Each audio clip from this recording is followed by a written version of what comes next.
Ciao ragazzi e bentrovati sul nostro canale. Oggi siamo qua per recensirvi due prodotti nuovi e nello specifico vogliamo darvi qualche alternativa ai soliti scelli che vedete recensiti sia da noi sia da tantissimi altri canali come attuatori. Quindi un dispositivo riusciremo a gestirlo per anche fare un'efficienza energetica all'interno della nostra casa. L'altro dispositivo invece ci servirà più che altro per le nostre auto, o meglio, per quando arriviamo con le nostre auto. Quindi adesso mi arriverà dal mio collega il pacco che ci è appena arrivato a Amazon e andremo a fare subito l'unboxing dopo la sigla.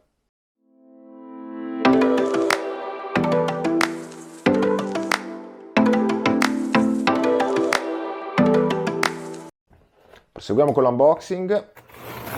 Il pacco che ci è appena arrivato da Amazon, come vedete lo scartiamo proprio con voi velocemente, così andiamo a scoprire i due prodotti che contiene. Eccoci qua ragazzi, questo è il primo e questo è il secondo. Via. Allora, nello specifico abbiamo una presa smart molto interessante della Meros. Sono tutti e due prodotti della Meros. Perché scegliamo questa? Perché al di là di avere chiaramente le funzionalità di una classica ciabatta smart, come potete trovarne tante altre, si collega in wifi ed è possibile integrarla nel nostro Home Assistant in maniera LAN, ovvero non ci sarà bisogno di passare dal cloud per poterla integrare. Poi ve lo faremo vedere, vi faremo vedere tutti i passaggi grazie a un'estensione che si chiama Meros LAN. Mentre il secondo che ci è arrivato serve per automatizzare la nostra box, il nostro box, la nostra basculante. Ovviamente deve essere già dotata di un motore, ma la cosa molto interessante di questa è che, come per la presa, prima di tutto si integra in modalità LAN nella nostra installazione di Home Assistant e in più ha un sensore a fili che comunica direttamente con questa centralina per segnalare se il box è aperto o chiuso. Ovviamente avere un sensore a fili è molto più affidabile rispetto che averlo wireless e quindi noi vi consigliamo comunque, soprattutto per una cosa come il garage, come la basculante, che potrebbe anche essere pericolosa, di utilizzare questo tipo di periferiche. Bene, andiamo ad aprirle adesso. Quindi iniziamo dalla nostra ciabatta. Ecco qua, che come potete vedere all'interno della confezione abbiamo praticamente solo la ciabatta più il manuale, istruzioni, e qui costruita bene, le plastiche sono buone, c'è la possibilità, come vedete, di agganciarla a muro tramite queste 4 cosine.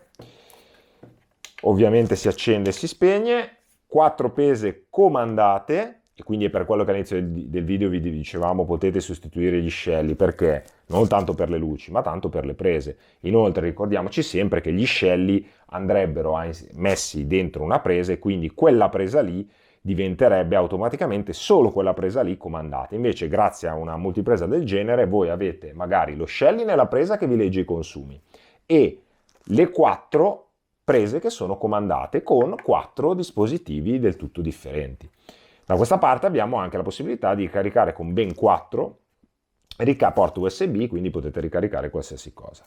Questa nel complesso è la multipresa. Invece andiamo adesso a prendere l'apriporta del garage, anche questo velocemente, perché poi dovremo passare ovviamente a un po' di caratteristiche e a farvi vedere come si configura il tutto all'interno di Home Assistant. E poi vi dirò anche un'altra cosa, è che uno dei prossimi video, anzi lasciateci scritti nei commenti ragazzi se vi interessa e se fin qua il video vi è piaciuto, vi invito anche a metterci un like e a iscrivervi al canale. Comunque lasciateci scritto se vi interessa che montiamo questo affare, quindi appunto l'automatizzazione di una basculante del garage, del box, su un box vero. Quindi andremo a montarla, vi faremo vedere tutti i collegamenti elettrici e quant'altro, quindi scrivetecelo.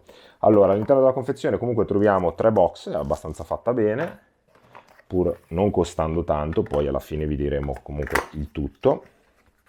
Il primo box conterrà il cavo che vi dicevamo, quindi il classico sensore per capire se è aperta o chiusa la nostra basculante, quindi cavo più sensore, lo mettiamo qua.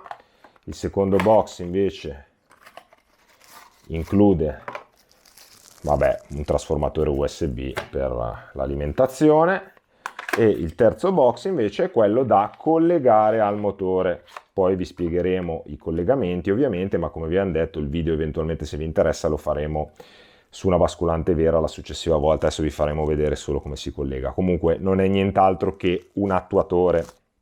Ricordiamo inoltre che questo strumento è compatibile anche con Apple HomeKit in generale a se stesso, al di là di Home Assistant, però noi consigliamo comunque di integrarlo in Home Assistant, anche perché oltretutto questi due componenti possono essere integrati tramite MQTT, quindi avrete il completo controllo di tutto quello che espongono questi due sensori, ed è per questo motivo che li abbiamo scelti. Bene ragazzi, quindi adesso ci trasferiamo a computer, vi facciamo vedere un po' come montare il tutto, come configurare il tutto, e successivamente alle conclusioni finali vi daremo qualche caratteristica tecnica e le nostre impressioni, ovviamente vantaggi e svantaggi, quindi seguitemi. Il primo step da seguire è quello di collegare il dispositivo all'alimentazione. Quindi una volta effettuato questo passaggio si potrà notare come il LED del tasto di accensione inizierà a lampeggiare. Questo significa che la ciabatta è pronta per l'abbinamento. Ovviamente per fare questo passaggio occorrerà installare l'app ufficiale dal Play Store o dall'Apple Store, e in questo caso si tratterà dell'app Meros, l'ufficiale. Aprendo l'applicazione, successivamente qua come potete osservare già sono collegati vari dispositivi perché abbiamo avuto modo di testarli, e premere il tasto aggiungi in alto a destra e selezionare protezione da sovrattensione intelligente. Ci dirà quale modello abbiamo a disposizione. Il nostro è quello con le 4 porte, quindi l'MSS 425F. L'applicazione ci dice di notare che il dispositivo sia in modalità giusta, quindi prosegui, e dopodiché connettere il dispositivo, diamo la conferma, connesso. Adesso è switchato dalla rete wifi al 4G perché praticamente ha fatto l'abbinamento del dispositivo. Una volta terminato il tutto ci dirà di rinominare il dispositivo come più ci viene comodo, quindi in questo caso mettiamo multipresa studio.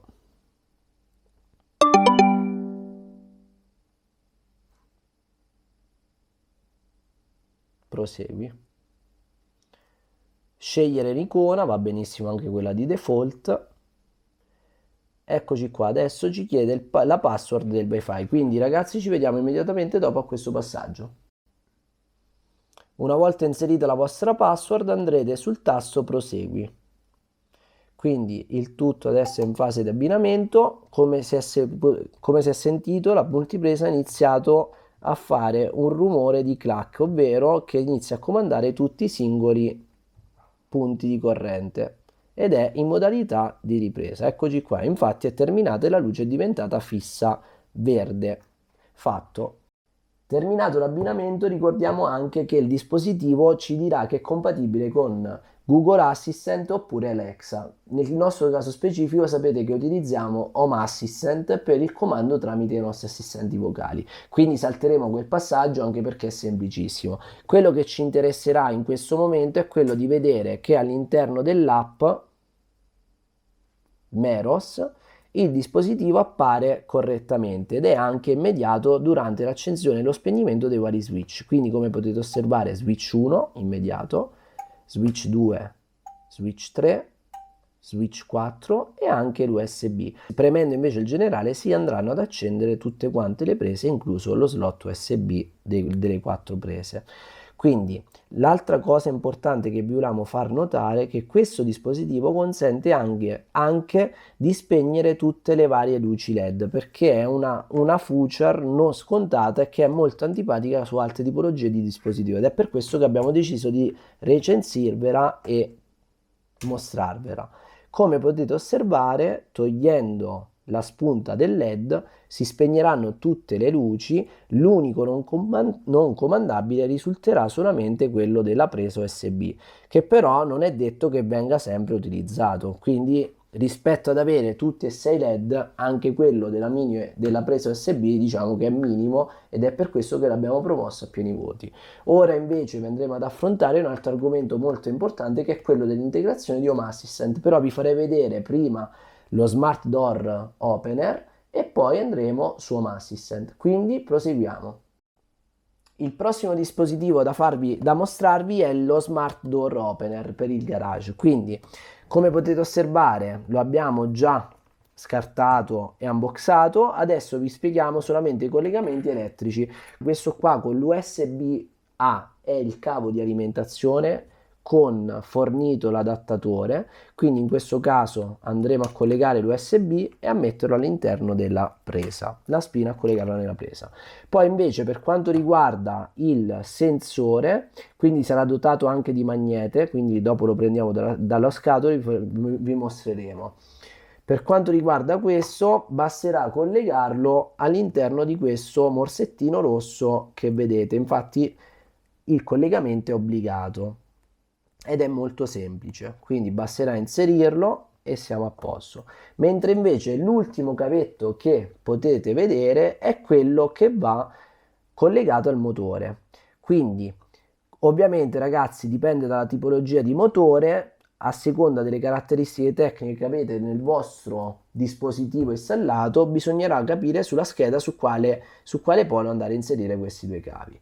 Ovviamente se volete qualsiasi dimostrazione pratica e montaggio proprio fisico di questo all'interno di Abbascurante, lasciatecelo scritto nei commenti che lo faremo molto volentieri per voi. Inoltre vi ricordiamo di iscrivervi al canale, se il contenuto vi sta piacendo, di mettere un bel like e condividere il più possibile. Quindi io proseguirei immediatamente collegando l'alimentazione con la spina. Una volta fatto questo, come potete vedere, il dispositivo inizia a lampeggiare come quello precedente e a questo punto, tramite l'applicazione ufficiale, andremo noi a collegarlo. Quindi aggiungiamo un nuovo dispositivo, apri porta intelligente per garage, MSG 200, inizia.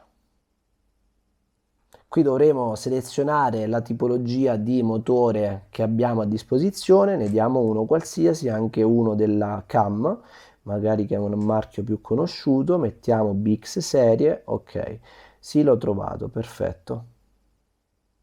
Versione 3.0 e successive prosegui, ok. Andando avanti adesso il dispositivo inizia l'abbinamento, connettiamo. Connesso ed ora si sta agganciando alla nostra wifi. Ecco qua possiamo rinominare direttamente il dispositivo, andremo più velocemente, prosegui. Ora inserirò, è rimasta già salvata, quindi una volta inserita la vostra password basterà confermare la schermata della richiesta password wifi e il dispositivo si collegherà automaticamente. Ecco, avviare la dislocazione dell'hardware e l'applicazione vi mostra anche come installarlo, quindi vi dà proprio qualche chiarimento che vi ho dato finora, quindi vi spiega come connettere il sensore piuttosto che la distanza del magnete, vi sta dicendo fate una prova, prosegui, e questa invece è la parte relativa al montaggio sulla scheda. Quindi a seconda se il vostro motore sarà a radio o con un pulsante oppure con un infrarosso. Vi dà qualche istruzione. Fatto. Eccoci al PC ragazzi, allora per configurare Meroslan prima di tutto bisognerà scaricarla se non avete Axe come nel nostro caso, se invece avete Axe potete tranquillamente andare su Axe e installarla direttamente da lì. Quindi chi non ha Axe basta che fa questo procedimento, va su GitHub, trova praticamente qua code, fa il download dello zip tramite questo tasto che se lo mette sul desktop, una volta scaricato sul desktop andrà, che è questa cartellina qua che vedete qua, andrà dezippata e avremo appunto questa cartella. Questa cartella qua conterrà un'altra cartella che si chiama Custom Component. In caso avete già dei componenti installati, l'avrete già questa diciamo cartellina, quindi vi basterà portare quest'altra Meros LAN all'interno di Custom Component. Ora sulla nostra installazione di test noi non ce l'abbiamo Custom Component, ma prima di tutto bisogna anche capire come poter portare le cartelle. Allora, per la cosa più veloce, ci sono vari modi SSH eccetera, ma la cosa più veloce è andare in componenti aggiuntivi e installarsi, oltre al componente aggiuntivo Mosquito Broker che vi servirà comunque in quanto requisito necessario appunto per Meros LAN, dovete installarvi anche Samba Share e poi volendo anche Studio Call Server per editare il file di configurazione. Su Samba Share basterà che andrete a mettere prima di avviarlo uno username e una password e poi dopodiché da qua lo avviate. Noi l'abbiamo già avviato ovviamente, quindi non sarà necessario. Poi aprite una qualsiasi cartella, ad esempio questa, e andate a digitare in questa barra // contrario l'indirizzo IP di Home Assistant e config, o anche senza digitare config non è necessario. Vi darà tutte le cartelle, come potete vedere, perché Samba ve le esporrà anche in Windows, di Home Assistant. Ora vi chiederà sicuramente user e password, prima io li ho già inseriti. Comunque noi dobbiamo andare poi su config e a questo punto, visto che noi custom component non ce l'abbiamo, basterà prendere appunto questa qua che è la decompattazione in sostanza dello zip, andare a prendere custom component, trascinarla qua dentro, copiandola, ok, e ce l'abbiamo qua. A questo punto possiamo togliere questo int.py che intanto non ci interessa e lasciamo Meros LAN con tutto il suo contenuto. A questo punto abbiamo installato in maniera manuale una nuova diciamo estensione. Ora, per fargliela prendere a Home Assistant, chiudiamo tutte le cartelle che abbiamo aperto, per fargliela prendere a Home Assistant dobbiamo riavviare Home Assistant, quindi strumenti di sviluppatori, se vogliamo verificare la configurazione la verifichiamo e riavviamo Home Assistant. Una volta riavviato Home Assistant dobbiamo aggiungere una nuova estensione, quindi sono già andato in impostazioni, faccio rivedere, e servizi. A questo punto facciamo aggiungi integrazione, mettiamo Meros LAN, qua mettiamo una chiave a caso, che va benissimo questa, praticamente vi creerò la configurazione per l'MQTT Hub. A questo punto rifacciamo di nuovo per le due periferiche che adesso ci chiede l'indirizzo IP, quindi noi andiamo a mettergli l'indirizzo IP che è, in questo momento vado a riguardarlo un attimo, è il 163. Ok, lasciamo Cloud Retrieve, vi chiederà adesso il login, quindi ci vediamo subito dopo. Ok, una volta che vi siete loggati con ovviamente la password di Meros che avete utilizzato per l'app, qui avrete la vostra chiave dispositivo, quindi fate invia e automaticamente ha capito che è uno Smart Switch. La stessa cosa ovviamente va fatta per la seconda, quindi anche qua sempre Meros LAN. A questo punto l'indirizzo, anche qua non mi ricordo più, andiamo a vederlo, è il 112, quello del garage, quindi andiamo a mettere quello del garage, qua togliete questa chiave che è quella ovviamente vecchia, fate cloud, sempre stessa discorso, login di nuovo. Ok, anche in questo caso ha recuperato la chiave del dispositivo, facciamo invia, qua Smart Garage Door l'ha trovata, e lo aggiungiamo. Perfetto, a questo punto vi troverete qua sotto le nostre due periferiche più l'MQTT Hub. Ok, quindi abbiamo il tutto. A questo punto, se noi andiamo a vedere sotto ad esempio questo primo dispositivo che è il garage, troveremo una serie di controlli per poi poter essere utilizzati come entità, oltre al registro, all'interno delle nostre automazioni piuttosto che all'interno del nostro cruscotto. Qua è molto comodo perché ovviamente abbiamo i classici controlli su e giù del garage, abilitare il buzzer, quindi se vogliamo far sentire anche il suono, diciamo, e una serie di settaggi, quanto ci mette normalmente per diciamo aprire e chiudere la porta, oltre alla potenza del segnale wifi. Quindi anche qua possiamo abilitare o meno il DND mode.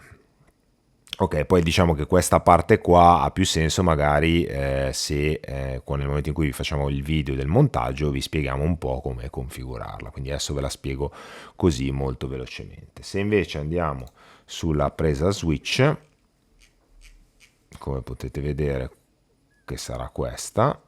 Abbiamo 8 entità perché abbiamo a disposizione ovviamente la possibilità anche qua di controllare, come vedete. Io posso accendere e spegnere, non so se si vedono le luci sotto in basso a sinistra, e quindi posso decidere come agire sulle mie varie prese. È tutto abbastanza reattivo e veloce, e anche in questo caso possiamo giocare appunto con tutte le nostre prese come fossero dei Shelly 1 o Shelly 1 PM.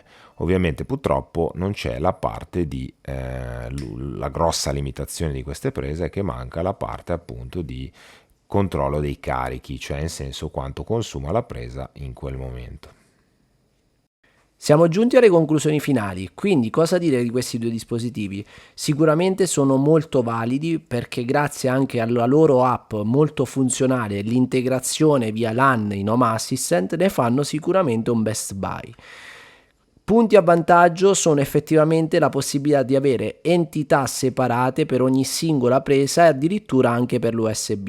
È da ricordare inoltre che queste entità andranno tutte rinominate nelle impostazioni, quindi man mano che uno collega i dispositivi che intende domotizzare va a inserirgli il nome corretto, perché lui logicamente adesso metterà un default, un nome di default, però mettendo per esempio stampante, poi sarà possibile pure sarà pure possibile cambiargli anche l'icona mettendo anche print. Quindi gli diremo che questa presa, nome presa, possiamo addirittura mettergli se si tratta di una luce piuttosto che di qualsiasi altro dispositivo, e aggiorniamo. Quindi in questo momento in poi sapremo quali sono i dispositivi che andremo a comandare, e questo è molto utile perché a differenza dello Shelly che va a domotizzare tutta la presa a muro e occorre un intervento proprio di una persona un po' più esperta per quanto riguarda l'elettricità, questa è la portata di tutti e consente un controllo capillare di ogni singolo dispositivo. Da non sottovalutare inoltre anche la possibilità di attivare e disattivare le luci con la funzionalità di ND Mode, cosa che si fa differenziare come prodotto da tutti gli altri concorrenti. Quindi detto ciò, per tutte queste caratteristiche che vi ho elencato sicuramente diventa un best buy.